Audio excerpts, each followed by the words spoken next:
Bhola Shankar teaser పేలలేదు, trailer పేలింది. కానీ ఈ మూవీ రిజల్ట్ రివర్స్ అయితే ఒకరి కెరీరే గల్లంతయ్యే ఛాన్స్ ఉంది. తమన్నా, కీర్తి సురేష్ సేఫ్ జోన్ లోనే ఉన్నారు.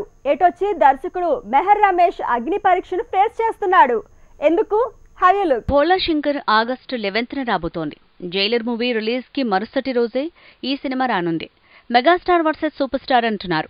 అంతవరకు ఓకే, కానీ ఈ సినిమా రిజల్ట్ ఏమాత్రం అటు ఇటైనా డైరెక్టర్ అడ్రస్ గల్లంతయ్యేలా ఉంది. మెహర్ రమేష్ కెరీరే రీమేక్స్ తో మొదలైంది. ఆంధ్రవాలా ఒక్కడిని కన్నడలో రీమేక్ చేసి దర్శకుడిగా మారిన తనకి ఈ రూట్ కొత్త కాదు. బిల్లాతో ఓ హిట్ సొంతం చేసుకున్నాడు. కాబట్టి వెదలం రీమేక్ బోలాశంకర్ మరో బిల్లా అయ్యే ఛాన్స్ ఉంది. కానీ అదే జరగకపోతే సీన్ రివర్సే. మెహర్ రమేష్ డైరెక్టర్గా హిట్ల కంటే ఫ్లాప్లే ఎక్కువ ఫేస్ చేశాడు. బిల్లా లాంటి హిట్ ని పక్కన పెడితే తన కెరీర్లో మిగతావన్నీ ఫ్లాప్లే. ఎన్టీఆర్తో ఓసారి కంత్రి మూవీ తీస్తే పంచ్ పడింది.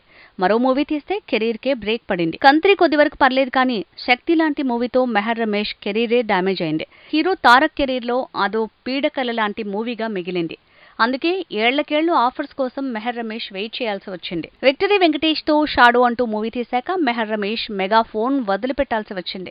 దాదాపు 10 ఏళ్ల తర్వాత ఏకంగా చిరుతో బోలాశంకర్ తీసే ఛాన్స్ రావటం, ఆ సినిమా రిలీజ్ కి రెడీ కావటం జరిగిపోయింది. అంతవరకు ఓకే, కానీ ఇదే ఇప్పుడు తనకి అగ్ని పరీక్ష.